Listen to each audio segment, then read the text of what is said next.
Hi everyone, welcome back to Grounded Roots Healing. This is Jason again, a spiritual teacher here on YouTube. I'm back at my campground, still at my campground, and it's rather blustery out there tonight again. So I'll be heading back home tomorrow. I think I've gotten everything I can out of this, and I've managed to ground myself. I'm feeling a lot better, and I've figured out a lot of stuff. You know, I've done, I believe, 4 videos since I've been down here in 2 days, so it's helping me formulate these ideas and get a better grasp, and I'm ready to go back and start instituting some things. So today I'm going to talk about cutting ties. When, why, should you, shouldn't you, and how important it actually is. It's critical.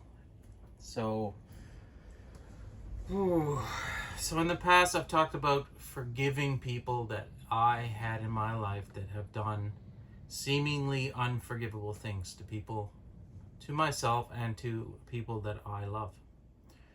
And I have truly forgiven those people.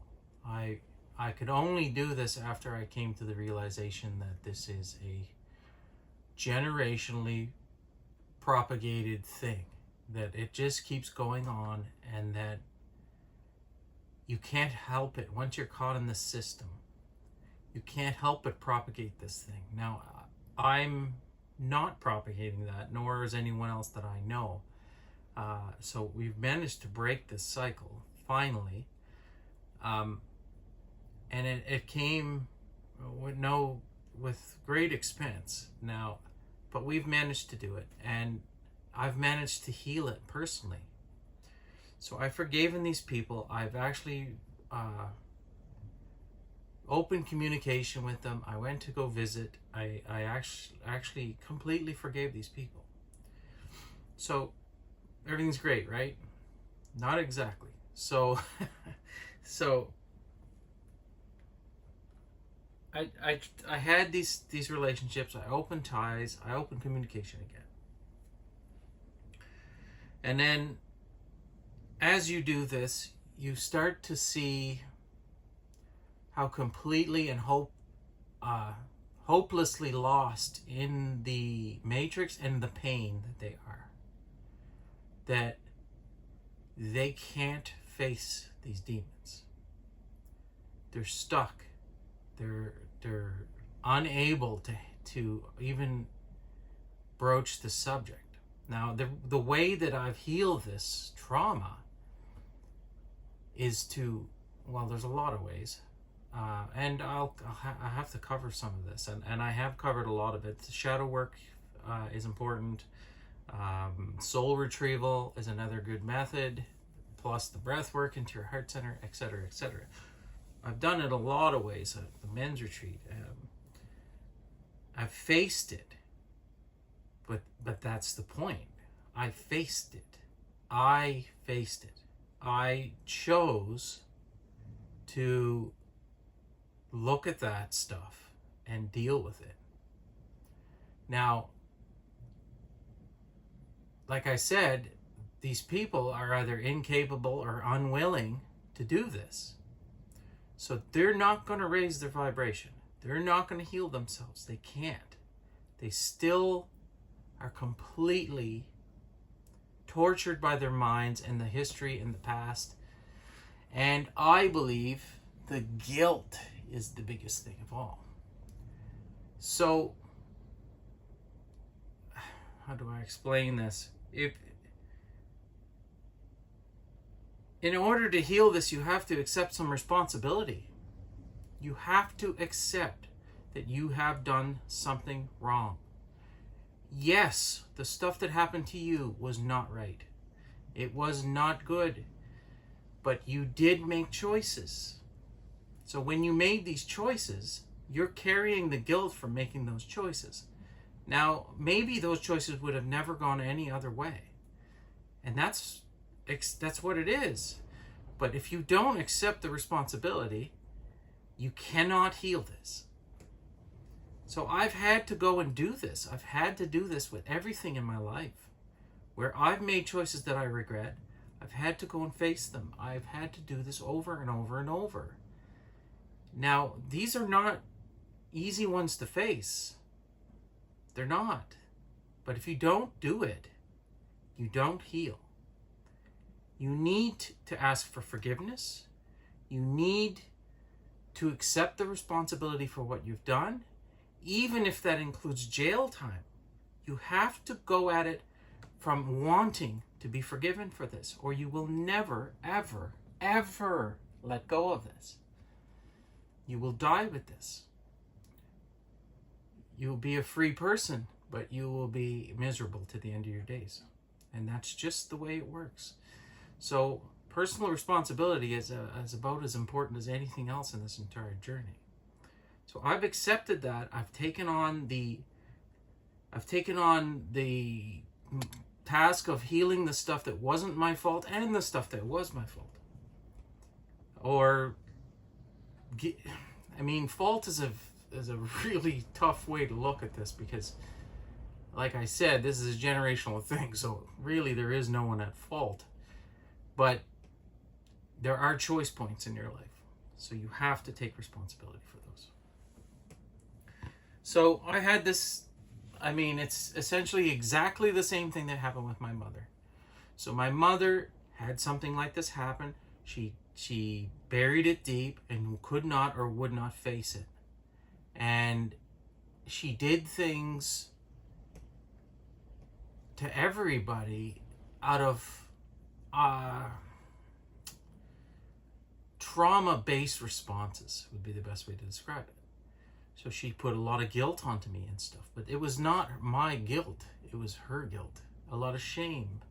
And, I'm starting to realize how this works now. So I'm trying to see how I would have done the same thing in my own family, and in the putting my troubles onto my children. And I know I've done it, and I have to heal this.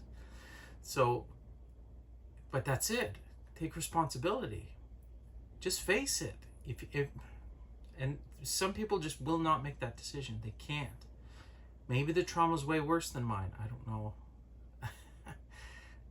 I know people can heal this stuff. I know there's a lot of people that are in prison for doing things that should be unforgivable and have been able to forgive themselves and have been forgiven. Their victims have even forgiven them because they show genuine remorse and they are sorry. They've trying to heal this guilt and this pain. So there are worse examples in people who have been able to do this. So it is possible, but you got to want to do it. And where am I going with this? Cutting ties. So these people won't face it or can't face it. Now I still forgive them, but if they're going to live in that energy, I can't be around it. I can't have it in my energy. I'm trying to heal. I'm healing all this trauma, and I'm not ignoring the truth any longer. I won't do it. I can't pretend like things haven't happened. They need to be dealt with. This has been my personality since I was a little kid, and we're just going to deal with it now and get it out of the way. And a lot of people don't like that about me, but that is how I was born. I have a sword of truth, and I just cut with it, and it hurts sometimes, and I even cut myself with it. So it's flailing around a lot. So with my mother, I knew she was going to die. I knew she was killing herself with food. I didn't know the exact details as to why, but I knew that's what was happening, and that's where this was heading. Now, this is before I was even awakened, but I knew I had to distance myself from that because she wasn't going to make that choice to save herself. She wasn't going to make that choice to face any of this stuff. Even though I pushed and I could see where this was going, she couldn't. So she did pass away at 61 years old from heart failure. And you know, that was traumatizing, but I also knew it was coming because you could see it. You could see the train wreck. It's like watching an alcoholic drink themselves to death. There's no difference, and you know, we have to protect ourselves. So that's what I did. I had to let her go in a way. Now I still went to functions and we still communicated, but that closeness had to be. There had to be some separation there, or I would have gotten really, really hurt when she passed. So,